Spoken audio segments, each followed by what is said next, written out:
Projectile motion में हमारे पास next जो आता है वो आता है जी रेंज ऑफ प्रोजेक्टाइल। ठीक है, इसकी डेफिनेशन जो बुक में लिखी है, maximum distance which projectile covers in horizontal direction is known as range of projectile. अगर आप देखें, if we throw a body with some initial velocity and which is making an angle theta with horizontal direction, तो body जो है वो move करेगी vertical along the vertical direction भी और along the horizontal direction भी। यानी कि आपने अगर बॉडी को इनिशियल वेलोसिटी vi से x एक्सिस के साथ थीटा एंगल पे थ्रो किया तो बॉडी जो है वो आपका वर्टिकली भी डिस्टेंस कवर करेगी और हॉरिजेंटली भी डिस्टेंस कवर करेगी। अगर आपको याद हो, प्रीवियस सेशन में हमने ये जो वर्टिकल डिस्टेंस था इसको डिस्कस किया था, इसको स्टडी किया था और हमने इसको क्या कहा था, ये हमारे पास हाइट ऑफ द प्रोजेक्टाइल होता है। ठीक है, आज हम जो हॉरिजेंटल डायरेक्शन में डिस्टेंस कवर हो रहा है उसको डिस्कस करेंगे और वो हमारे पास होती है रेंज ऑफ द प्रोजेक्टाइल। क्या होती है जी? Range of the. जो इसने डिस्टेंस कवर किया है लॉन्चिंग प्लेस से, ठीक है, लैंडिंग प्लेस तक, ठीक है, हॉरिजेंटली मतलब एक्स एक्सिस के अलोंग, वो हमारे पास क्या है जी? रेंज ऑफ द प्रोजेक्टाइल है। वो क्या है हमारे पास? Range of the projectile. और ये हमने आज कैलकुलेट करना है कि इसके लिए हमारे पास रेंज ऑफ प्रोजेक्टाइल के लिए क्या रिलेशन आता है। ठीक है, तो देखिए हमने ये डिस्टेंस कवर करना है, डिस्टेंस जो है इसने कवर किया है हॉरिजॉन्टल डायरेक्शन में, उसको कैलकुलेट करना है। तो उसके लिए हमारे पास इक्वेशन ऑफ मोशन का एक फार्मूला है, वो हमारे पास है distance cover is equal to velocity multiply time. ठीक है ना, ये हमने पढ़ा था छोटी क्लास में। जो डिस्टेंस कवर्ड है उसको हम फाइंड कर सकते हैं वेलोसिटी मल्टीप्लाई टाइम से। तो यहाँ पे हम जो वेलोसिटी है, क्योंकि हम यहाँ पे हॉरिजेंटल डायरेक्शन में डिस्टेंस जो है उसको डिस्कस कर रहे हैं, तो यहाँ पे हम जो हमारे पास वेलोसिटी है उसका हम एक्स कंपोनेंट लेंगे। क्या लेंगे जी? X component. और यहाँ पे वेलोसिटी वी आई इनिशियल और यहाँ पे V F final. Final velocity तो देखें जब वो यहाँ पे पहुँच जाएगा तो वो रेस्ट पे आ जाएगा ना, तो फाइनल वेलोसिटी तो क्या होगी? ज़ीरो। यानी कि इसकी जो रेंज है, जो इसने डिस्टेंस कवर किया है, वो किस पे डिपेंड कर रहा है? वो इसकी इनिशियल वेलोसिटी पे डिपेंड कर रहा है कि हम अगर उसको हल्का सा फेंकेंगे तो वो थोड़ा डिस्टेंस कवर करेगा, थोड़ी रेंज होगी उसकी। अगर हम उसको ज़्यादा वेलोसिटी से फेंकेंगे तो वो ज़्यादा डिस्टेंस जो है, ज़्यादा रेंज पे वो क्या करेगा? फ्लाई करेगा, ज़्यादा रेंज पे जाके वो लैंड करेगा। आगे समझ? ठीक है जी। तो हम यहाँ पे वेलोसिटी भी कौन सी लेंगे? इनिशियल वेलोसिटी लेंगे। कौन सी लेंगे? Initial velocity. और उसका इनिशियल वेलोसिटी का भी हम एक्स कंपोनेंट लेंगे, क्योंकि अभी हम मोशन जो है वो एक्स डायरेक्शन में स्टडी कर रहे हैं। ठीक है ना, सही है। तो हमारे पास जो रेंज आ जाएगी वो आ जाएगी जी एस जो है वो डिस्टेंस कवर जो है, यानी कि जो उसने टोटल डिस्टेंस कवर किया है वो तो रेंज के बराबर आ जाएगा ना, आर के बराबर। तो एस की जगह पे हम क्या पुट कर लेंगे? आर। ठीक है, और वी की जगह पे हम पुट कर लेंगे इनिशियल वेलोसिटी का एक्स कंपोनेंट। ठीक हो गया, और टाइम साथ ऐसे ही आ जाएगा हमारे पास। ठीक हो गया। अब आप देखें जो वी आई एक्स है, हमने पहले भी डिस्कस किया था, जो वी आई एक्स है वो क्या होता है? V I cos of theta. Theta क्या है? ये वाला एंगल, यानी कि इनिशियल वेलोसिटी का एक्स कंपोनेंट। इनिशियल वेलोसिटी का वाई कंपोनेंट भी इस तरह हमने स्टडी किया हुआ है, वो क्या होता था? V I sine of theta, जो कि हमने टाइम कैलकुलेट करते हुए इस रिलेशन को इस्तेमाल किया था, यानी कि वेलोसिटी के वाई कंपोनेंट को हमने लिया था। ठीक है, तो यहाँ पे आप वैल्यूज पुट कर लें। अच्छा, यहाँ पे देखें वी आई एक्स जो है, वी आई एक्स जो है वो हमारे पास क्या आ जाएगा? V I X is equal to we I cos of theta. ठीक है, टाइम जो है, टाइम का हम वो रिलेशन यूज़ करेंगे जो अभी हमने पिछले लेक्चर में या पिछले सेशन में हमने डिराइव किया था। अगर आपको याद हो, पहले हमने जो टाइम ऑफ फ्लाइट निकाला था उसके लिए जो रिलेशन आया था वो आया था t is equal to we I sine of theta over g. ठीक है, तो इस इक्वेशन को आप नाम दे दें इक्वेशन नंबर 1 का। ठीक है, तो ये जो वैल्यूज़ हैं वी आई एक्स की और टी की आप इक्वेशन नंबर 1 में पुट कर लें, ठीक है ना। Putting values of V I X and T, ठीक है जी, इन इक्वेशन 1 तो हमारे में पुट कर लेते हैं हम। तो रेंज हमारे पास क्या आ जाएगा, रेंज आएगा जी वी आई एक्स जगह आ जाएगा V I cos of theta, V I cos of theta, और टी की जगह क्या आ जाएगा, टी की जगह आ जाएगा 2 v I sine of theta over g, ठीक है। इसको हम थोड़ा अरेंज कर लेते हैं। तो देखें वी आई और वी आई मल्टीप्लाई होंगे तो क्या बन जाएगा, वी आई स्क्वायर, ठीक है। साथ ये 2 और साथ ये वाला साइन थीटा, 2 साइन थीटा, और ये कॉस थीटा आ जाएगा, कॉस थीटा, और डिवाइड में क्या आ जाएगा जी, क्या आ जाएगा जी, ठीक है। अब हम एक आइडेंटिटी यूज़ करेंगे, डबल एंगल आइडेंटिटी हम इसको कहते हैं। ट्रिग्नोमेट्री जो है हमारी उसमें यूज़ होती है ये, वो कुछ यूँ है, sine 2 theta is equal to 2 sine of theta, बल्कि यहाँ तो पूरा नहीं आएगा, ये लिख देते हैं 2 sine of theta cos of theta, ठीक है ना। ये जो प्री मेडिकल वाले हैं उनको तो नहीं पता होगा, ठीक है। तो साइन 2 थीटा होता है 2 साइन थीटा कॉस थीटा, ये एक फार्मूला है, ठीक है ना।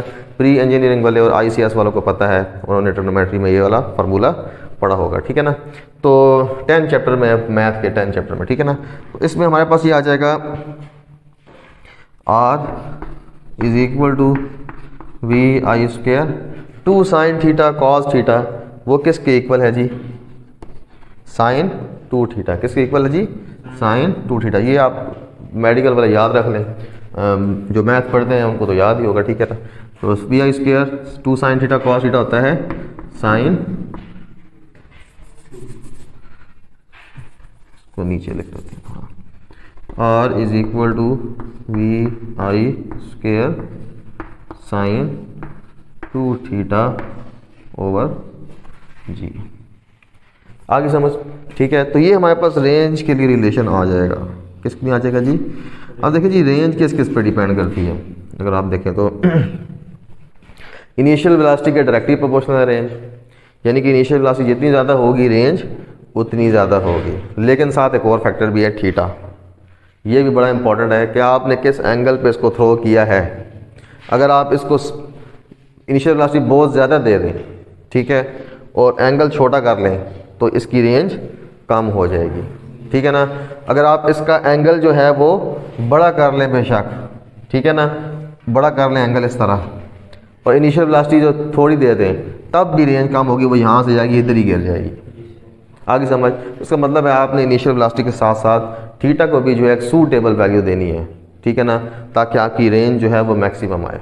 तो वो हम देखते हैं कि वो सूटेबल वैल्यू क्या है, ठीक है ना, यानी कि हमारे पास रेंज मैक्सिमम किस एंगल पे आ सकती है उसको अब हम कैलकुलेट कर लेते हैं, ठीक है। तो वो यहीं पे हम देख लेते हैं जी। इसमें इनिशियल वेलोसिटी तो मैटर करती है रेंज के अंदर, ठीक है, लेकिन साथ थीटा भी मैटर करता है, ठीक है ना। अब हम इनिशियल वेलोसिटी की तो कोई ख़ास वैल्यू नहीं है रेंज के लिए, लेकिन थीटा की एक ख़ास वैल्यू है रेंज के लिए, भाई रेंज उस पर मैक्सिमम आएगी, तो वो हम कैलकुलेट करते हैं। यहाँ पे देखें आपके पास इक्वेशन में क्या आ रहा है, साइन 2 थीटा, क्या आ रहा है, साइन 2 थीटा, मतलब इस फैक्टर की वैल्यू जब मैक्सिमम होगी तो रेंज आपके पास मैक्सिमम होगी। समझ आ रही कि नहीं आ रही, इस फैक्टर की वैल्यू जब ज़्यादा से ज़्यादा होगी तो रेंज आपकी मैक्सिमम होगी, ठीक है ना। तो यहाँ पे हम उसको कैलकुलेट कर लेते हैं जी, maximum range, maximum range of projectile. अब आप देखें ये जो साइन 2 थीटा है, जो साइन थीटा है उसकी वैल्यू अगर आप याद हो आपको, साइन 0 पे तो 0 होता है, 0 डिग्री पे, ठीक है ना, और साइन 30 पे 0.5, 45 पे कितना होता है 0.707, 60 पे होता है 0.866, 90 पे होता है 1। लेकिन जब हम 90 से ऊपर जाते हैं, 91 पे जाते हैं, तो उसकी वैल्यू 1 से ज़्यादा नहीं होती। साइन की जो ट्रिग्नोमेट्रिक रेशियो है उसकी वैल्यू 1 से ज़्यादा नहीं होती, बल्कि वो वापस आ जाती है, 0.99 समथिंग आ जाएगी। इसलिए जब हम टेबल में वैल्यू को अगर डिस्कस करें तो जब 90 पे तो 1 है उसकी वैल्यू, साइन 90 पे 1 है, लेकिन साइन 120 पे वो 0.866 दोबारा कम हो जाएगी। यानी कि साइन फंक्शन का अगर हम ग्राफ ड्रा करेंगे तो वो इस तरह आता है, यानी कि ये वैल्यू जो है उसकी 1 के इक्वल है और ये वैल्यू इसकी -1 के इक्वल है। इस वैल्यू से ज़्यादा इस साइन फंक्शन की वैल्यू नहीं होती। समझ आ गई ना, 1 से ज़्यादा इसकी वैल्यू नहीं होती। तो इसका मतलब है साइन 2 थीटा जब 1 के बराबर होगा, साइन 2 थीटा जब 1 के बराबर होगा, यानी कि मैक्सिमम वैल्यू पे होगा, उस वक्त रेंज क्या होगी, मैक्सिमम। तो इसका मतलब है मैक्सिमम रेंज के लिए साइन 2 थीटा जो है, साइन 2 थीटा जो है उसकी value must be equal to 1 होनी चाहिए। आई समझ के नहीं, मैं फिर बता देता हूँ। साइन की वैल्यू वेरी करती है 1 और -1 के दरमियान। देखें ये ग्राफ जो है 1 और -1 के दरमियान वेरी कर रहा है। 1 जब साइन की वैल्यू आ गई वो ये आती है 90 डिग्री पे। कितने पे आती है जी, 90 डिग्री पे। तो जब आप 91 पे जाएंगे तो वो ग्राफ ऊपर नहीं जाता बल्कि वो वापस आ जाता है। आगे समझ, यानी कि साइन की वैल्यू कम हो जाती है। ठीक है, समझ आ गई। तो इसका मतलब है मैक्सिमम वैल्यू तो 1 ही है फिर उसकी। ठीक है, तो साइन 2 थीटा की मैक्सिमम वैल्यू 1 होगी तो रेंज मैक्सिमम आएगी।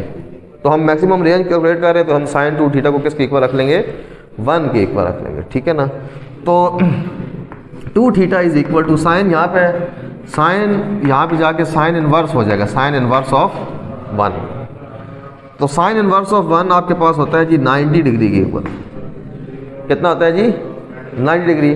तो थीटा कितना आएगा, theta is equal to 90 degree, 2 यहाँ पे मल्टीप्लाई हो रहा है, वहाँ जाकर क्या हो जाएगा, डिवाइड। तो theta is equal to 90 degree by 2 आप करेंगे तो 45 डिग्री। इसका मतलब क्या है कि आपकी रेंज मैक्सिमम कब आएगी, जब आप प्रोजेक्टाइल को लॉन्च करेंगे at the angle of 45 degree with horizontal direction, at the angle of 45 degree with horizontal direction. ये बड़ा इंपॉर्टेंट क्वेश्चन है कि एमसीक्यू में भी आता है, किस एंगल के ऊपर जो है वो प्रोजेक्टाइल जो है उसकी रेंज मैक्सिमम होती है, तो वो 45 डिग्री पर होती है। ठीक है, यानी कि आप प्रोजेक्टाइल को 45 के एंगल पे फेंकेंगे, तकरीबन 45 के एंगल अगर आप रफली ड्रा करें तो वो ये वाला पूरा 90 का एंगल है। ये हमारे पास क्या है जी, 45 का यहाँ इस तरह होगा, है ना। तो ये एंगल कितना है 45 का। अगर हम प्रोजेक्टाइल को लॉन्च करें 45 पे तो रेंज इसकी क्या हो जाएगी, मैक्सिमम हो जाएगी। ठीक है ना।